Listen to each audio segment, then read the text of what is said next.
You had me at hello, 'cause where you go is where I go. I don't need nobody else. I got you, and you got me too. You can ride out all the blue. I wanna do what you want to. Good morning and welcome to Yorkshire. Yep, back in Yorkshire. So today I've come here to do a 5, maybe 6 mile hike around Malham. I say 6, I'll explain in a second. Bare minimum it's going to be 5. We're starting here in Malham. We're going to head up to see something called Foss. Lovely little waterfall. Then we're going to head up and see something called Gordale Scar, and that's where I'll make the decision about the route. At Gordale Scar, there's like a big crevasse that splits all the limestone, and there's a couple of waterfalls. There is a path that goes up the side, basically through the waterfall, the lower waterfall anyway.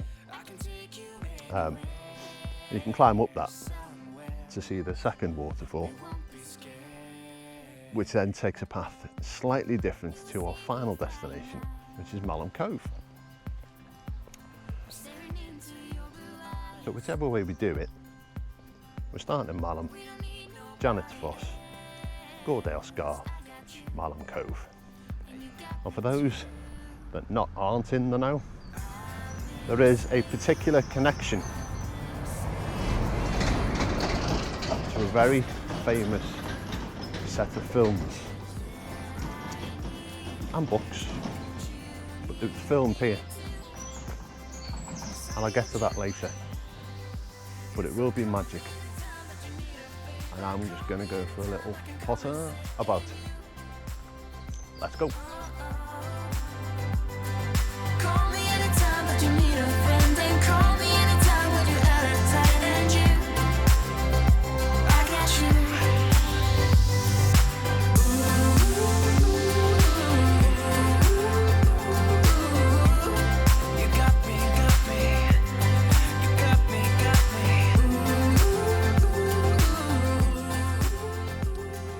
Park in the visitor centre, right in the centre of Malham. It's about $3.80 for 2 hours if you're just doing a small walk, with £6 for over that, so £6 all day. Come out of the car park, cross over the road, and you'll find that tiny little bridge that crosses the stream. Go over that, turn right, and follow the sort of gravel path down about 10 minutes. And then you reach this gate.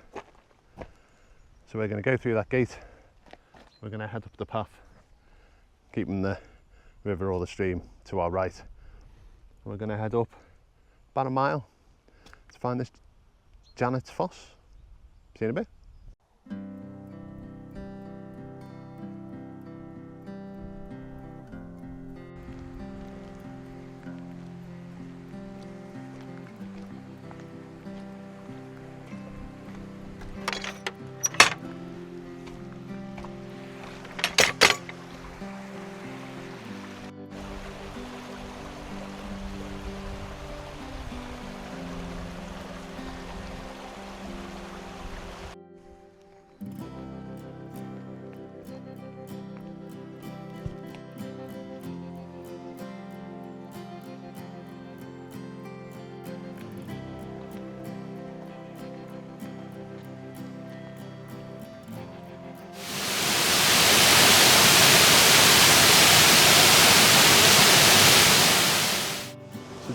Foss has been used as a natural sheep dip for local farmers, a location for family swims and celebration, and maybe even the home of someone called Janet, the Queen of the Fairies, where it's said she actually lives in a cave behind the falls, or possibly in the other small cave just to the right.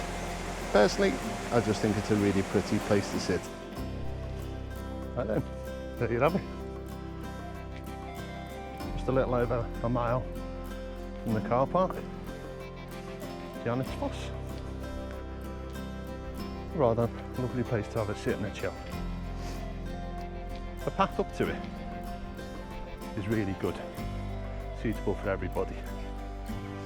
Until you get to that National Trust Janet's Foss sign, that is. And then it gets rather tree trunky and rocky and slippy. So probably not suitable for wheelchairs or pushchairs, I would argue. Lovely nonetheless. Now, if I'm not going up the waterfall, I'll be coming back this way and going back up there. But you come out the waterfall, Janet's Foss, turn right, and you're on the main road then, down towards Gordale Scar. I think we just go through the campsite. Now, as I've said, there is a path up through Gordale Scar, but it all depends on how watery and how slippy it is, because it has been raining. And for those of you who watched my last walk when I climbed the Dragon's Back, it was rather a challenging scramble. By all accounts, this might be a step up from that. So, not sure my physio would appreciate me going rock climbing this early into my treatment. Right, so less than 5 minutes out from Janet's Foss. There's a gate on the left. We're going off to see the Scar.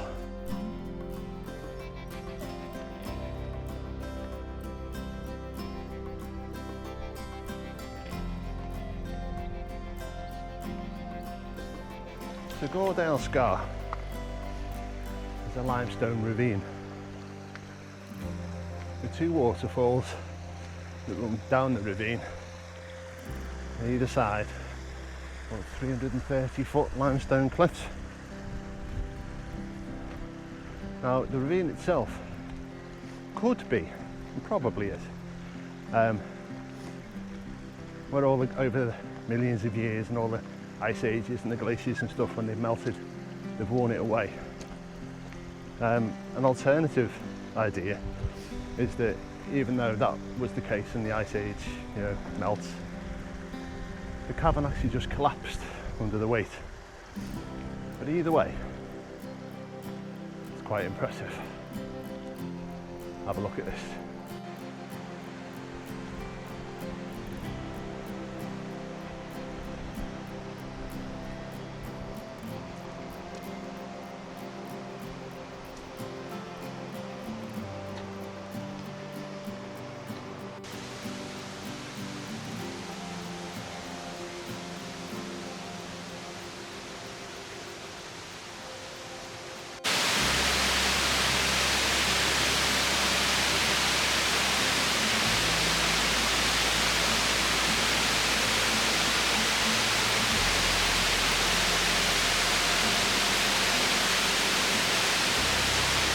Right, I've decided I'm going to err on the side of caution, discretion being the better part of valor and all that.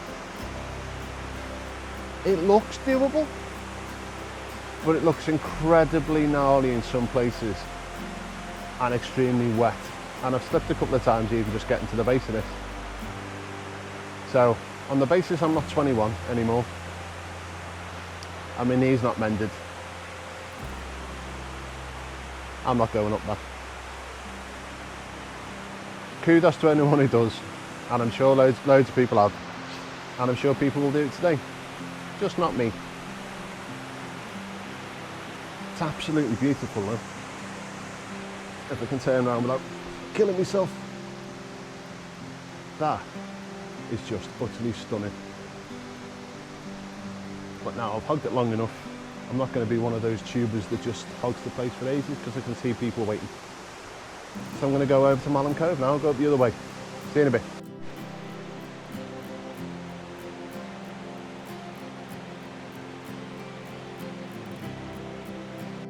Right, so that's the road you come out of Janet's Foss from. and that's Gordale Scar. So you double back on yourself and you come up that path there. That's about a mile up to Malham Cove from here. So, now, I did mention at the beginning that one of the places here had a link to a film. Most people have probably already guessed the answer, but the film is Harry Potter. And the limestone cliff that we're going to now, Malham Cove, is in the film. It's where Harry Potter and Hermione have a sit down and discuss, I don't know, magic and stuff. So yeah, we're in Hollywood territory now.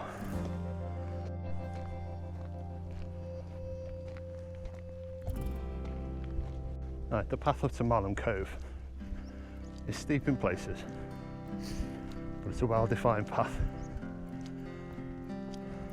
and it's easy to follow. And when you get to the top of the first hill, the path ends and it crosses the road.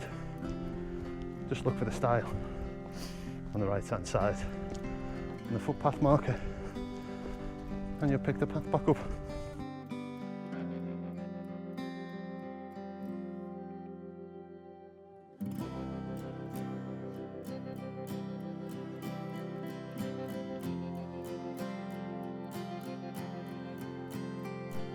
I suddenly feel like I'm on Squid Game.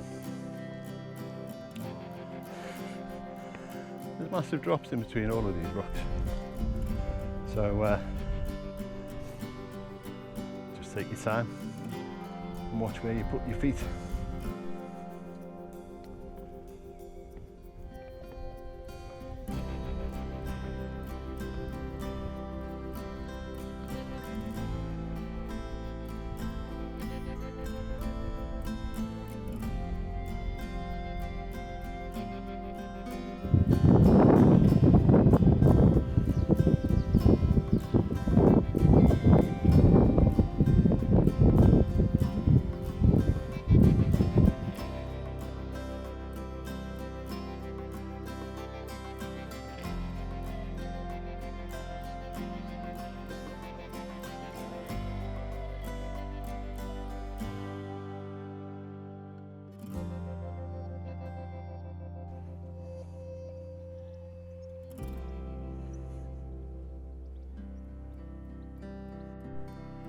So after all the paths and trails we've taken to get here, when you come off Malham Cove,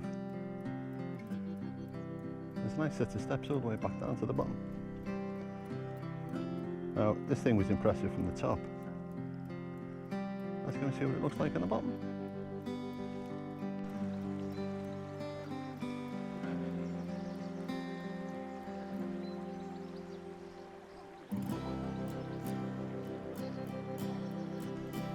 So there you have it.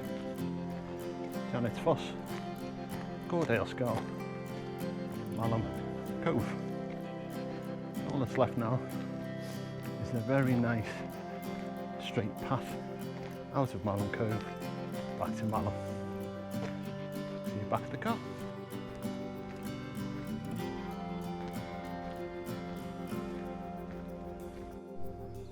Right, all done, all back to the car. And the car park is absolutely rammed. There's no spaces left, so I'm glad I got here early. So yeah, 5 miles, a little over 2 and a bit hours. Janet's Foss, Gordale Scar, Malham Cove. An utterly beautiful walk, worth doing. It is slippy in places, it is rocky in places, and it's steep in places, but it's all worth it. It's another big thumbs up from me. If you're ever in Yorkshire and you're stuck for something to do, go and give yourself a walk around Malham Cove. Thanks for watching. See you in the next one. Bye for now.